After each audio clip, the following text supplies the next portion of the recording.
खाड़ी देशों में कुछ हालात सही नहीं हैं। भारत के विदेश मंत्री श्री एस जयशंकर का ईरान की यात्रा पर जाना और ईरान की तरफ से पाकिस्तान के ऊपर सर्जिकल स्ट्राइक करना, बलूचिस्तान प्रांत में आतंकी कैंपों को उड़ाना, ये एक संयोग ही था। लेकिन इसके बाद से पाकिस्तान और ईरान में तनाव बहुत बढ़ गया है।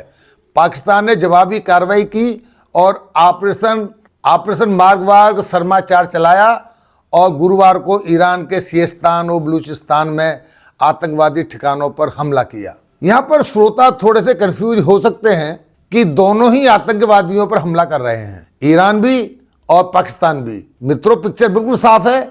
दोनों देश अपने अपने यहाँ आतंकवादियों को पालते हैं और उनका एक दूसरे के ऊपर इस्तेमाल करते हैं। लेकिन भारत इस पूरे कंटिजेंट में एक अकेला देश है जो आतंकवाद का किसी भी तरह समर्थन नहीं करता है।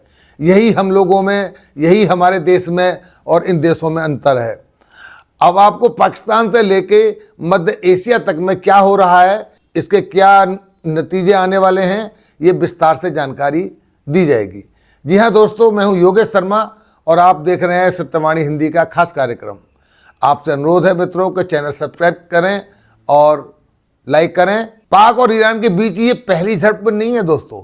दरअसल ईरान में जो आतंकी कैंप हैं वो पाकिस्तान मूल के हैं, जैसे कि बलूचिस्तान लिबरेशन आर्मी। वो पाकिस्तान के खिलाफ अपनी आतंकी गतिविधि चलाते रहते हैं और उनको सपोर्ट ईरान करता है। ऐसे ही जैश अल अदल आतंकी संगठन है जो कट्टर सुन्नी फिरके से माना जाता है। वो पाकिस्तान के हिस्से वाले बलूचिस्तान में सक्रिय रहता है। इसको पाकिस्तान सपोर्ट करता है। पाकिस्तान में तो हर साइड को एक न एक आतंकी संगठन है ही और उनका सभी आतंकी संगठनों की कमान आईएसआई के पास होती है। जो जहां ये फसाद हुआ है, यानी जहां जो दोनों तरफ से स्ट्राइक की गई है, वो आपको मानचित्र पे देखना चाहिए। दोस्तों, आज के हालात ये हैं कि ईरान ने पाकिस्तान से स्पष्टीकरण भी मांगा है और हमलों की कड़ी निंदा की है। इस हमले में ईरान की तरफ से 9 लोगों की मौत हो गई है।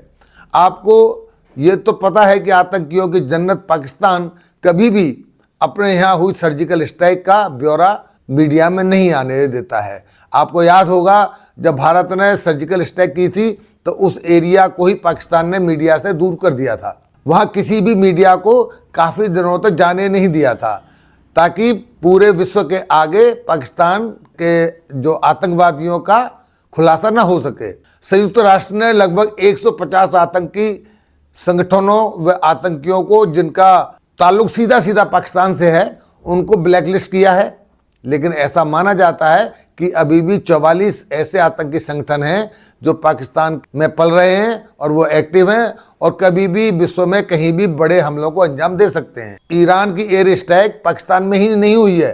दरअसल ईरान ने कई मोर्चों पर अब एयर स्ट्राइक के मोर्चे खोल रखे हैं। सोमवार की रात ईरान के रिवोल्यूशनरी गार्ड ने इराक के नॉर्थ ईस्ट में इरबिल सिटी पर बैलिस्टिक मिसाइलों से हमला कर दिया और ईरान के रिवोल्यूशनरी गार्ड ने ये बताया कि ये उन्होंने इराक के सब ऑटोनोमस एरिया, जहां कुर्दिस्तान का एरिया है, उसमें इजरायली जासूसी एजेंसी मोसाद का मुख्यालय था, उस पर हमला किया है।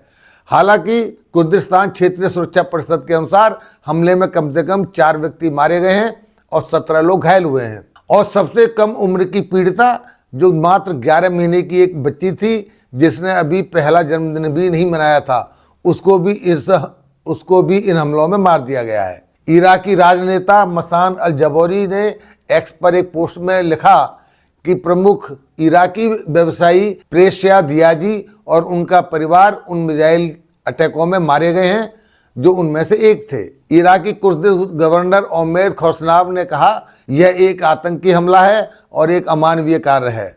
उन्होंने ये भी कहा कि इससे इरबिल डरेगा नहीं, हिलेगा नहीं। ये तो ईरान और इराक के बीच का मसला है। ईरान इतने से भी नहीं माना है।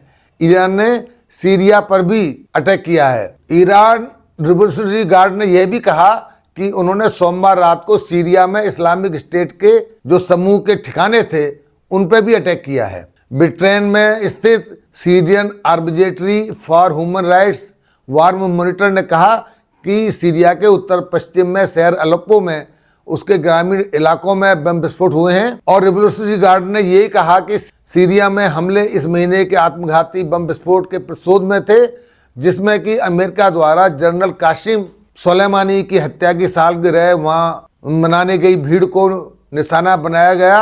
ईरान के दक्षिण करमान में मनाया जा रहा था। उस हमले में कम से कम 94 लोग मारे गए और काफी घायल भी हुए। दूसरी ओर ईरान लेबनान में हिजबुल्लाह और यमन में हूती आतंकवादियों की मदद कर रहा है। अमेरिका ने अपने अलाई मित्रों के साथ मिलकर यमन में हूती के ठिकानों को निशाना बनाते हुए एयर स्ट्राइक की, क्योंकि हूती आतंकियों ने रेड सी से व्यापारिक जलपोतों का आना जाना बंद कर रखा है। ये रेड सी एक्चुअल में कोई लाल सागर नहीं है, ये यहाँ के जो प्रवाल हैं उनकी वजह से जमीन का रंग लाल दिखता है, इसलिए इसका नाम रेड सी है।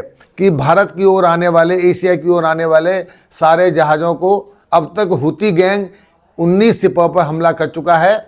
और आज की एक न्यूज़ है कि रेड सी में यूएस नावल सील के छापे के दौरान एक जहाज में ईरान से लाए हुए हथियार बरामद हुए हैं। यह कार्रवाई जिस जगह अंजाम दी गई है वह भी मित्रों 7 अक्टूबर के हमास के इजरायली नागरिकों पर आतंकी हमले के बाद मध्य एशिया वर्ल्ड वार का फ्लैश पॉइंट बन चुका है। यहाँ से चली हुई चिंगारी कभी भी WW3 का कारण बन सकती है, क्योंकि सारे मामले में अमेरिका की फजीयत हो रही है।